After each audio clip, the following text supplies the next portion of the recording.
Hi viewers, welcome to തനൂസ് kitchen. ഇന്ന് ഞാൻ ഉണ്ടാക്കാൻ പോകുന്നത് കോഴിക്കറിയാണ്. നാടൻ സ്റ്റൈല് കോഴിക്കറി. അതിനായിട്ട് ഞാനൊരു പാത്രം അടുപ്പത്ത് വെച്ചിട്ടുണ്ട്.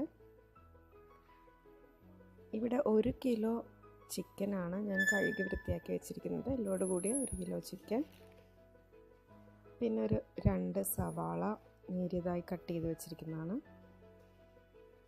ഒരു 10-15 ചുവന്നുള്ളി ചെറിയ പീസാക്കി അരിഞ്ഞത്, ഇഞ്ചി, വെളുത്തുള്ളി, കുരുമുളക്, പെരിഞ്ചീരകം എന്നിവ അരച്ചതാണത്. പാൻ ഏകദേശം ചൂടായിട്ടുണ്ട്. ഇനി അതിലേക്ക് വെളിച്ചെണ്ണ ഒഴിച്ചു കൊടുക്കാം. 4 ടേബിൾ സ്പൂൺ വെളിച്ചെണ്ണയാണ് ഇവിടെ ഒഴിച്ചു കൊടുത്തിരിക്കുന്നത്. അതിലേക്ക് കറിവേപ്പില ഇട്ട് നമ്മുടെ അരച്ച് വെച്ചിരിക്കുന്ന വെളുത്തുള്ളി, ഇഞ്ചി, പച്ചമുളക്, കുരുമുളക്, പെരിഞ്ചീരകം, അരപ്പൊടി ചേർത്ത് ഒന്ന് വഴറ്റി കൊടുക്കണം.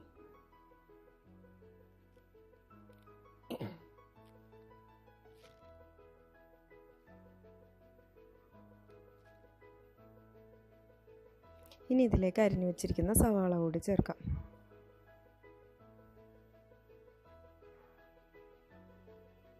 സവാളയും ചേർത്ത് നന്നായിട്ട് വഴറ്റണം.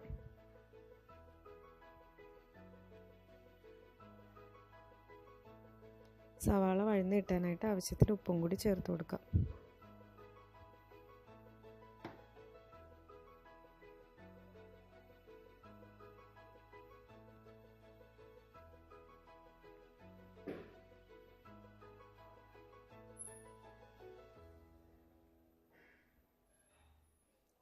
നന്നായിട്ട് വഴറ്റാം.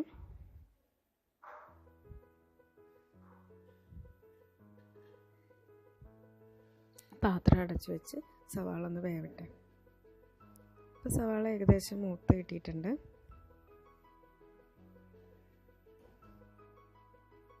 ഇതിലേക്ക് മഞ്ഞൾപ്പൊടി ചേർത്ത് കൊടുക്കാം.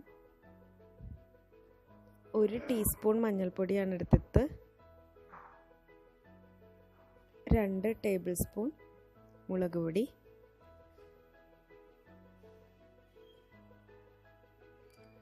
2 ടേബിൾ സ്പൂൺ മല്ലിപ്പൊടി,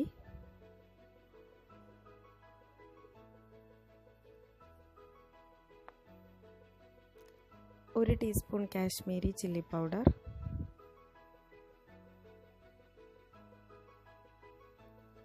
1 ടീസ്പൂൺ ഗരം മസാല, അല്ലെങ്കിൽ ചിക്കൻ മസാല ഉണ്ടെങ്കിൽ അതിട്ടാലും മതിയാവും. ഇത്രയും ചേർത്ത് പൊടികളുടെ എല്ലാം പച്ചമണം മാറുന്നത് വരെ നന്നായിട്ട് വഴറ്റി കൊടുക്കണം.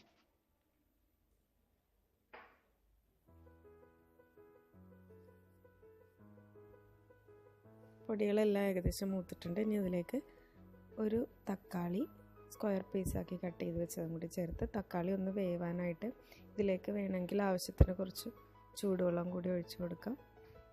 ഈ സമയത്താണ് ഞാൻ ഉള്ളി ചേർക്കുന്നത്.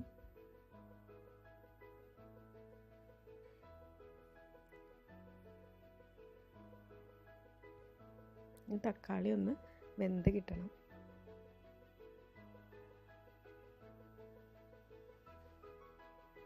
അതിനായിട്ട് ഒരല്പം വെള്ളം കൂടി ഒഴിച്ചു കൊടുത്തിട്ടുണ്ട്. ഈ പാത്രം അടച്ചു വെച്ച് തക്കാളി ഒന്ന് വേവിച്ചെടുക്കാം.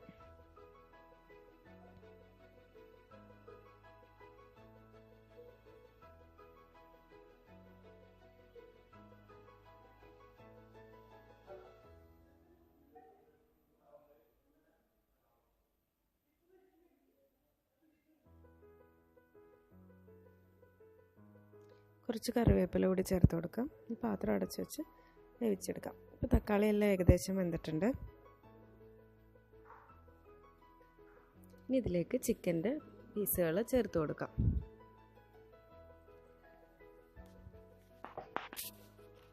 ചിക്കൻ പീസുകളും കൂടി ചേർത്ത് നന്നായിട്ട് ഇളക്കി ആ മസാല എല്ലാം ചിക്കനിൽ പിടിക്കാൻ വേണ്ടിയിട്ട്.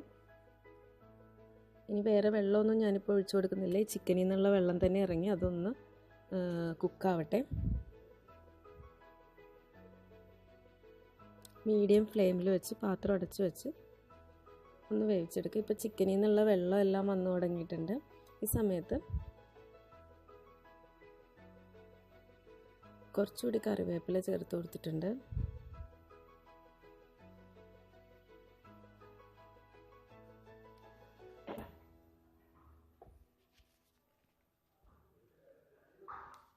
ഈ മസാലകളെല്ലാം ചിക്കനിൽ നന്നായിട്ട് പെരണ്ടിരിക്കണം. ഇനി ഇതിലേക്ക് ഞാൻ തേങ്ങാപ്പാലാണ് ഒഴിക്കുന്നത്. നിങ്ങൾക്ക് തേങ്ങാപ്പാൽ ഇഷ്ടമില്ലെങ്കിൽ ചൂടുവെള്ളം ആയാലും ഒഴിച്ചു കൊടുക്കാം. ചാറ് എന്തോരം വേണമെന്ന് വെച്ചാൽ അതിൻ്റെ ആവശ്യത്തിനനുസരിച്ച് വെള്ളമോ തേങ്ങാപ്പാലോ ചേർത്ത് കൊടുക്കാം. ഇത് 1-ാം പാലും 2-ാം പാലും കൂടി ചേർത്താണ് ഒഴിക്കുന്നത്.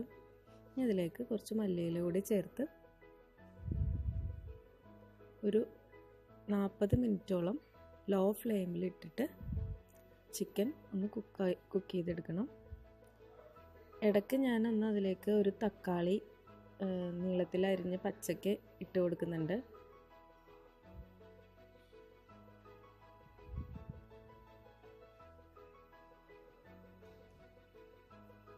ഇടയ്ക്കൊന്ന് പാത്രം തുറന്ന് ഇളക്കി കൊടുക്കണം.